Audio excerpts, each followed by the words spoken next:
నమస్తే, welcome to Sri Baba news. ముందుగా headlines. ఏపీలోని పింఛన్దారులకు సీఎం చంద్రబాబు నాయుడు లేఖ. పింఛన్ అందుకోవడానికి మీరు పడ్డ అగచాట్లు చూసి చెల్లించిపోయానని ఆవేదన. కొండగట్ట అంజనను దర్శించుకున్న డిప్యూటీ సీఎం పవన్ కళ్యాణ్ ఘన స్వాగతం పలికిన ఆలయ అధికారులు.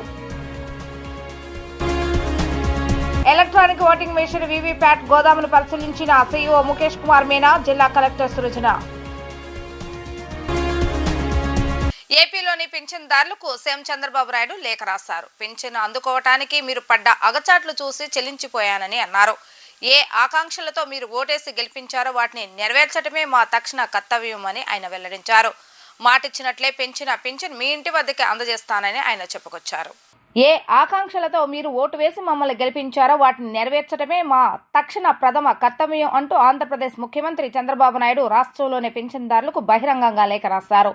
ఎన్నికల సమయంలో పింఛన్ అందుకోవడానికి మీరు పడ్డ అగచాట్లను ప్రత్యక్షంగా చూశానని, అందుకే పింఛన్ను ఏప్రిల్ నెల నుంచి ఇస్తామని హామీ ఇచ్చినట్లుగా చెప్పారు.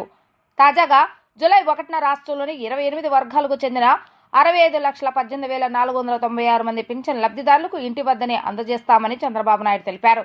మేనిఫెస్టోలో చెప్పినట్లుగా పింఛన్ ఒకేసారి 1,000 రూపాయలు పెంచి 4,000 రూపాయలు ఇస్తున్నాము. దివ్యాంగులకు 3,000 నుంచి 6,000 పెంచి ఇస్తున్నందుకు సంతోషంగా ఉందని చెప్పారు. 3 నెలలకు పెంచిన 3,000 జూలై నెల నుంచి 4,000 కలిపి మొత్తం 7,000 రూపాయలు మీ ఇంటికి తెచ్చి ఇస్తామని అన్నారు. సంక్షేమ పాలకుడు, సామాజిక పింఛన్ విధానానికి ఆద్యుడు అయిన స్వర్గీయ ఎన్టీఆర్ పేరును తిరిగి ఈ పింఛన్ల కార్యక్రమానికి పెట్టినట్లుగా వివరించారు. ప్రజల ఆశయాలు, ఆకాంక్షలు నెరవేర్చడమే తమ ప్రభుత్వం యొక్క ప్రథమ కర్తవ్యము అని చంద్రబాబు నాయుడు తన లేఖలో పేర్కొన్నారు. కొత్త ప్రభుత్వం ముందు అనేక ఆర్థిక సమస్యలు ఉన్నప్పటికీ ప్రజా సంక్షేమ విషయంలో ఎట్టి పరిస్థితుల్లోనూ రాజీ పడబోమని చెప్పారు. పింఛన్ల పెంపుతో ప్రభుత్వంపై నెలల అదనంగా 819 కోట్ల భారం పడుతుందని చంద్రబాబు నాయుడు తన లేఖలో పేర్కొన్నారు. అయినప్పటికీ ప్రజా శ్రేయస్ కోసం ఈ నిర్ణయాన్ని వెంటనే అమల్లోకి తెచ్చినట్లుగా వివరించారు. జనసేన అధినేత ఏపీ ఉప ముఖ్యమంత్రి పవన్ కళ్యాణ్ తెలంగాణలోని కొండగట్టు ఆంజనేయును దర్శించుకున్నారు. డిప్యూటీ సీఎం హోదాలో ఆలయానికి వచ్చిన పవన్ కు ఆలయ అధికారులు ఘన స్వాగతం పలికారు. ఈ సందర్భంగా ప్రత్యేక పూజలు నిర్వహించి మొక్కులను చెల్లించుకున్నారు. ఏపీ ఉప ముఖ్యమంత్రి జనసేన అధినేత పవన్ కళ్యాణ్ తెలంగాణలోని జగిత్యాల జిల్లా కొండగట్టు ఆంజనేయ స్వామి ఆలయాన్ని దర్శించుకున్నారు. ఈ సందర్భంగా ఆలయ సిబ్బంది ఆయనకు ఘన స్వాగతం పలికారు. అనంతరం ఆలయంలో ప్రత్యేక పూజలు నిర్వహించారు. పవన్ ను చూసేందుకు భారీ సంఖ్యలో స్థానికులు ఆలయానికి తరలివచ్చారు. పవన్ రాక నేపథ్యంలో జిల్లా ఎస్పీ అశోక్ కుమార్ బందోబస్తు ఏర్పాటును పర్యవేక్షించారు. అంతకుముందు కొండగట్టు ఆంజనేయ స్వామిని దర్శించుకునేందుకు హైదరాబాద్ మాదాపూర్లోని తన నివాసం నుంచి పవన్ రోడ్ మార్గంలో పయనమయ్యారు. బయలుదేరే ముందు తన నివాసం వద్దకు వచ్చిన అభిమానులకు పవన్ అభివాదం చేశారు. ప్రస్తుతం వారాహి దీక్షలో ఉన్న పవన్ మొక్కు చెల్లించుకునేందుకు కొండగట్టుకు వెళ్లారు. గతంలో జనసేన అధ్యక్షుడి హోదాలో కొండగట్ట ఆంజనేయును దర్శించుకున్న పవన్ కళ్యాణ్ ఈసారి ఏపీ ఉప ముఖ్యమంత్రి హోదాలో రావడంతో కొండగట్ట వద్ద పోలీసులు భారీ భద్రత ఏర్పాటు చేశారు. ఎలక్ట్రానిక్ ఓటింగ్ మిషన్ వీవీప్యాట్ గోదాము భద్రతకు కట్టుదిట్టమైన ఏర్పాట్లు చేసినట్లుగా జిల్లా కలెక్టర్ డాక్టర్ జి సృజన తెలిపారు. ఈసీఐ మార్గదర్శకాలకు అనుగుణంగా ఎప్పటికప్పుడు ఈవీఎం వీవీప్యాట్ గోదామును క్షుణ్ణంగా తనిఖీ చేసి సమగ్ర నివేదికను సమర్పిస్తున్నట్లుగా తెలిపారు. గొల్లపూడిలోని ఈవీఎం వీవీప్యాట్ గోదామును రాష్ట్ర chief electrical officer Mukesh Kumar Meena, జిల్లా కలెక్టర్ డాక్టర్ జి సృజన, సమన్వయ శాఖల అధికారులు, రాజకీయ పార్టీల ప్రతినిధులతో కలిసి పరిశీలించారు. ఈసీఐ మార్గదర్శకాలకు అనుగుణంగా ఈవీఎం వీవీప్యాట్ల భద్రతకు చేసిన ఏర్పాట్లను క్షుణ్ణంగా తనిఖీ చేశారు. సీసీ కెమెరాల భద్రతా వ్యవస్థను పరిశీలించారు. ఈ సందర్భంగా కలెక్టర్ డాక్టర్ జి సృజన మాట్లాడుతూ 3 నెలలకోసారి రాజకీయ పార్టీల ప్రతినిధుల సమక్షంలో తనిఖీలు చేయడం జరుగుతుందని అన్నారు. ఈ క్రమంలో వివిధ రాజకీయ పార్టీల ప్రతినిధులతో కలిసి గోదామును త్రైమాసిక తనిఖీల్లో భాగంగా నిశితంగా పరిశీలించినట్లుగా వివరించారు. వర్షాకాల నేపథ్యంలో అప్రమత్తతో ప్రత్యేక రక్షణ చర్యలు తీసుకున్నట్లుగా తెలిపారు. 2019 ఎన్నికల్లో వైసీపీలో చేరిన సినీ నటుడు అలీ ఆ పార్టీకి రాజీనామా చేశారు. తాను సేవ చేయడానికే రాజకీయాల్లోకి వచ్చినట్లుగా పేర్కొన్న ఆయన, రాజకీయాలు చేయడానికే వచ్చానే కానీ రాజకీయాలు చేయడానికి రాలేదని ఆయన ఆవేదన వ్యక్తం చేశారు. ఈ మేరకు ఒక వీడియో రిలీజ్ చేసిన అలీ 1999లో రాజకీయాల్లోకి అడుగు పెట్టానని అన్నారు. చైల్డ్ ఆర్టిస్ట్ గా కెరీర్ అయ్యాక సెకండ్ ఇన్నింగ్స్ కి అవకాశం ఇచ్చిన రామానాయుడు కోసమే తాను అప్పుడు రాజకీయాల్లోకి అడుగు పెట్టానని ఆయన అన్నారు. ఆయన బాపట్ల ఎంపీగా నిలబడతాను, నువ్వు వచ్చి ప్రచారం చేయాలంటే వెళ్లి టీడీపీలో చేరానని అన్నారు. 20 ఏళ్ల పాటు అందులో ఉన్న తర్వాత వైసీపీలో చేరానని అన్నారు. ఇక తనకు అన్నం పెట్టింది తెలుగు సినీ పరిశ్రమ అని, 45 ఏళ్ల పాటు 6 భాషల్లో 1200 పై చీలుక సినిమాలో నటించానని అన్నారు. నాకు ఎంతో కొంత భగవంతుడు దయాగుణం ఇచ్చాడు. దానికి రాజకీయ బలం తోడైతే ఇంకా సేవ చేయొచ్చు అన్న ఉద్దేశంతో రాజకీయాల్లోకి వచ్చాను తప్ప రాజకీయం చెయ్యాలని రాలేదు. మా నాన్న పేరుతో ట్రస్ట్ పెట్టి కరోనాలో కూడా ఆపకుండా 16 ఏళ్లుగా సేవ చేస్తున్నాను. ఆ ట్రస్ట్ ద్వారా నేను ఎంతో మందిని చదివించాను అని అన్నారు. నేను ఏ పార్టీలో ఉన్నా ఆ పార్టీ నేతలను పొగుడుతాను, కానీ ఇతర పార్టీల నేతలను ఎప్పుడు వ్యక్తిగతంగా దూషించలేదు. ఈ మేరకు మీరు వెతికినా నేను ఎవరినైనా దూషించినా వీడియో దొరకదని ఆయన అన్నారు. 10 మందికి నేను సహాయపడగలను అనే ఉద్దేశంతో రాజకీయాల్లోకి వచ్చాను తప్ప రాజకీయాలు చేయాలని రాజకీయాల్లోకి రాలేదు. ఇండస్ట్రీ నాకు ఇంత మంచి లైఫ్ ఇచ్చింది, నేనేం చేస్తే బాగుంటుంది అని నలుగురిని చూసి నేను ఒక ట్రస్ట్ పెట్టుకున్నాను మా నాన్నగారి పేరున. దాదాపు 16 సంవత్సరాలు అవుతుంది నేను ట్రస్ట్ పెట్టుకొని. ఏ రోజు కూడా ఈవెన్ దో కోవిడ్లో కూడా ప్రతి నెల వాళ్ళకి 1000 రూపాయలు నేను సాయం చేసేవాడిని. కోవిడ్లో కూడా ఆపకుండా అలా కంటిన్యూగా సాయం చేస్తూనే ఉన్నాను.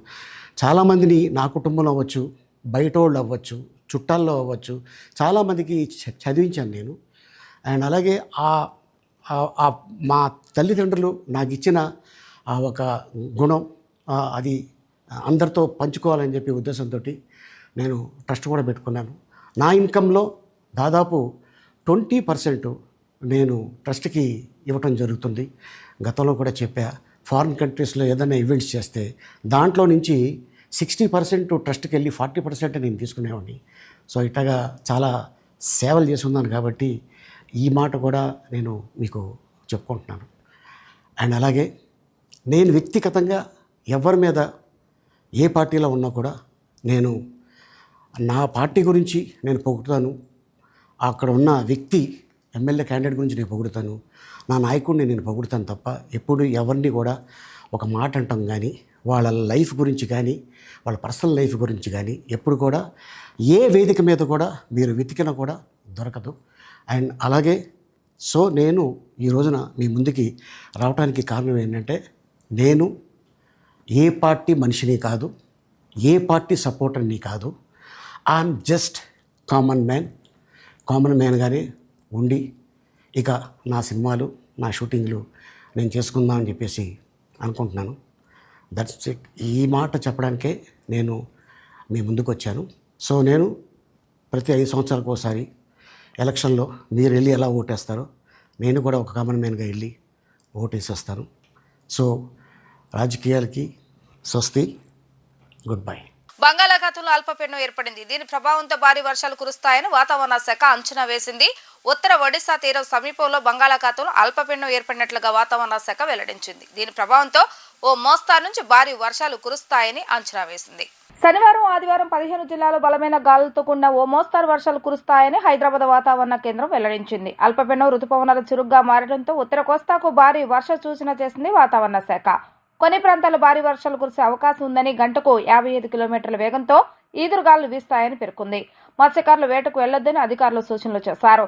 రానున్న 2 రోజులు ఏపీలో భారీ వర్షాలు పడే అవకాశం ఉన్నట్లుగా వాతావరణ శాఖ చెబుతుంది.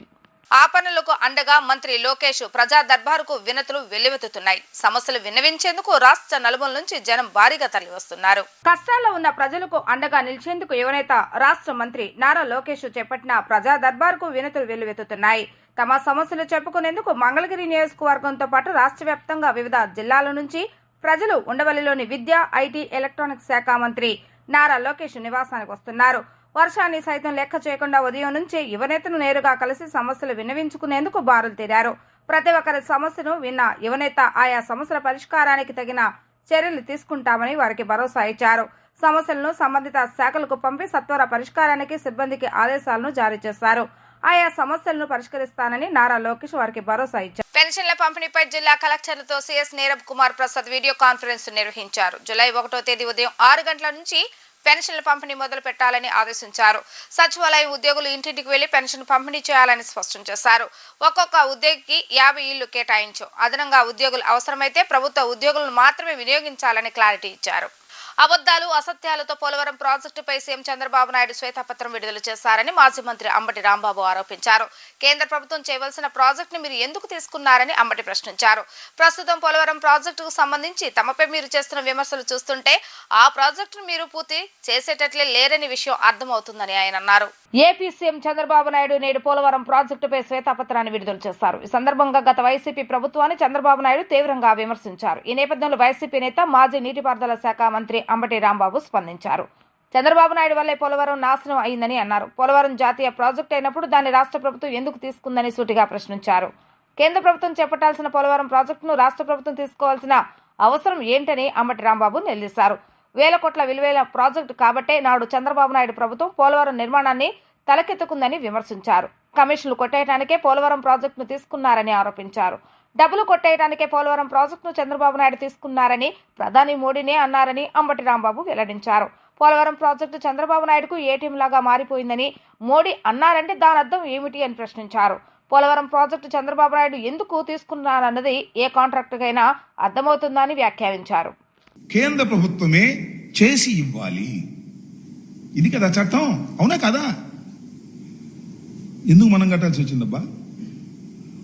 చంద్రబాబు నాయుడు గారు 2014లో మీరు ముఖ్యమంత్రిగా ప్రమాణ స్వీకారం చేశారు. 7 గ్రామాలు కలపకపోతే నేను ప్రమాణ స్వీకారం చేయను అన్నారు, కలిపారు. 14 నుంచి 17 వరకు అసలు ఎందుకు ఈ నిర్మాణంలో ముందుకెళ్ళలేదు? 16 తర్వాత ఎందుకు ముందుకెళ్లారు?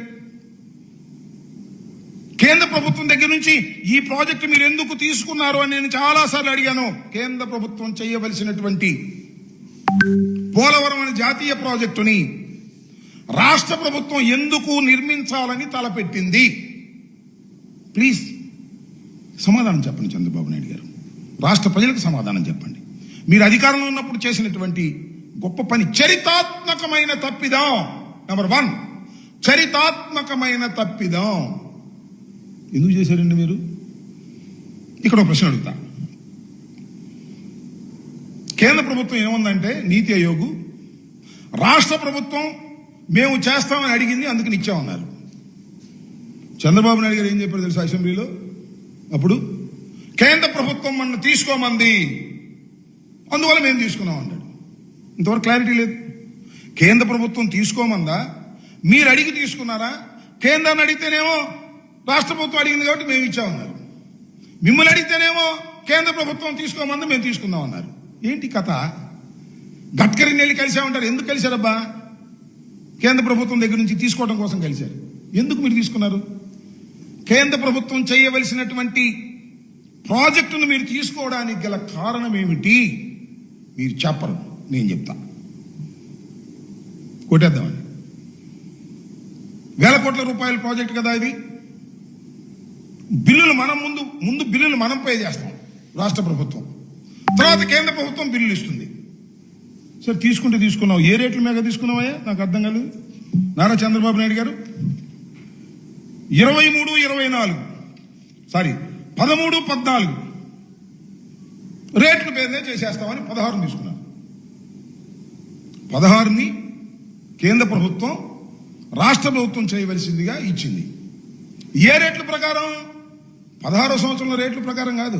విశాఖ స్టీల్ ప్లాంట్ ఆస్తులను అమ్మకాన్ని ఖండిస్తున్నామని సిపిఐ రాష్ట్ర కార్యదర్శి కె రామకృష్ణ అన్నారు. రాష్ట్ర ముఖ్యమంత్రి చంద్రబాబు నాయుడు, అన్ని రాజకీయ పార్టీలు, ప్రజా సంఘాలు, ఏపీకి చెందిన ఎంపీల సహకారంతో ప్రధాని నరేంద్ర మోడీని కలిసి విశాఖ ఉక్కు ప్రైవేటీకరణను ఆపేందుకు కృషి చేయాలని కోరుతున్నామని అన్నారు. పలు ప్రాంతాలు విశాఖ ఉక్కు ఫ్యాక్టరీకి ఉన్న ఆస్తులను విడతల వారీగా తెగనమ్మేందుకు కేంద్ర ప్రభుత్వం పూనుకోవటాన్ని సిపిఐ రాష్ట్ర కార్యదర్శి కె రామకృష్ణ తీవ్రంగా ఖండించారు. ఈ మేరకు కె రామకృష్ణ ఒక ప్రకటనను విడుదల చేశారు.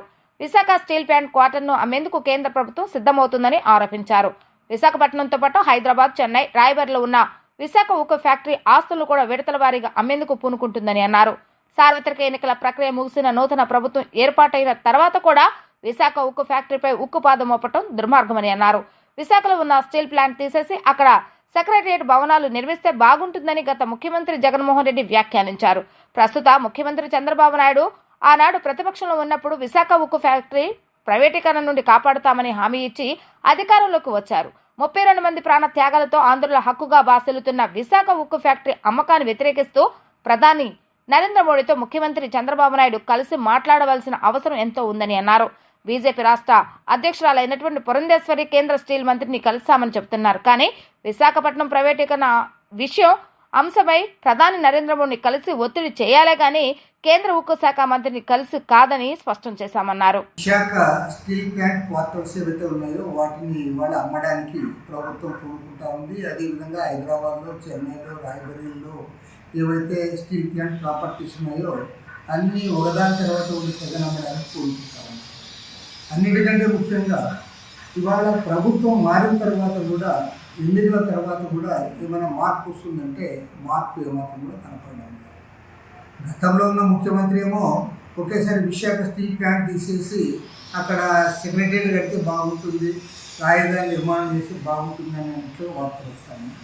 మరి చంద్రబాబు నాయుడు గారు గతంలో ప్రతిపక్షంలో ఉన్నప్పుడు విశాఖ స్టీల్ ప్లాంట్ కాపాడుతామని ఇవాళ అధికారంలోకి వచ్చారు. చంద్రబాబు నాయుడు గారు వాళ్ళు చొరవ తీసుకొని నేరుగా ప్రధానమంత్రి నరేంద్ర మోడీ గారిని కలవాలి. ఎందుకంటే ఈ స్టీల్ ప్లాంట్ ఇష్యూ మన రాష్ట్రానికి సంబంధించిన ఇష్యూ, మన రాష్ట్ర ప్రజల యొక్క ఒక మాటలో చెప్పాలంటే సెంటిమెంట్ కూడా ఇందులో ఉంది. అమరావతి రాజధాని ఏ రకమైన సెంటిమెంట్ ఉందో విశాఖ స్టీల్ ప్లాంట్ కూడా అలాంటి సెంటిమెంట్ లేదు. కాబట్టి ఏమంటే దీనికోసం అక్కడ కూడా చేయాలి. మన బీజేపీ రాష్ట్ర అధ్యక్షుడు పురంధరేశ్వరి గారు స్టీల్ మినిస్టర్ కలిసినామన్నారు. స్టీల్ మినిస్టర్ గారు కలవాల్సింది, ప్రైమ్ మినిస్టర్ కలవాలని కోరుతారు. ఎందుకంటే ఇవాళ నిర్ణయం చేసేది ప్రైమ్ మినిస్టర్ అయితే స్టీల్ మినిస్టర్ ఏం చేస్తారు? కుమారస్వామి గారు ఏం చేయలేదు. కాబట్టి ఏమంటే ఇవాళ క్లియర్ కట్గా దీన్ని కాపాడుకోవాలంటే దాన్ని చేయడం అభ్యర్థులు కనుక్కోవడం మంచిది. లేదంటే దానికి ఏవైతే మైనింగ్ ఉందో మైనింగ్ కట్టబెట్టి ఆ రకంగా దానికి చేస్తే ఖచ్చితంగా లాభాల బాటలో పయనిస్తుంది. 2023-24లో వేల కోట్ల రూపాయలు నష్టం వచ్చిందని చెప్తారు. మీరు ఒక పక్క ఉత్పత్తి తగ్గించేస్తూ ఉన్నారు, కొన్ని అందులోనే జిందాలకి అప్పచెప్పడానికి ప్రయత్నం చేస్తూ ఉన్నారు ఫౌండేషన్. కాబట్టి ఏమంటే ఒక పక్క జిందాలకి ఇస్తాము, ఫ్లాట్స్ అమ్మేస్తాము, దాని ఆస్తులు అమ్మేస్తాము, తర్వాత దానికి ఏమాత్రం కూడా మేము మైన్స్ ఇవ్వము, లేదా చేయలేదు అన్నీ ముచ్చుకోలేమని అంటే ఇది సరైన కారణం.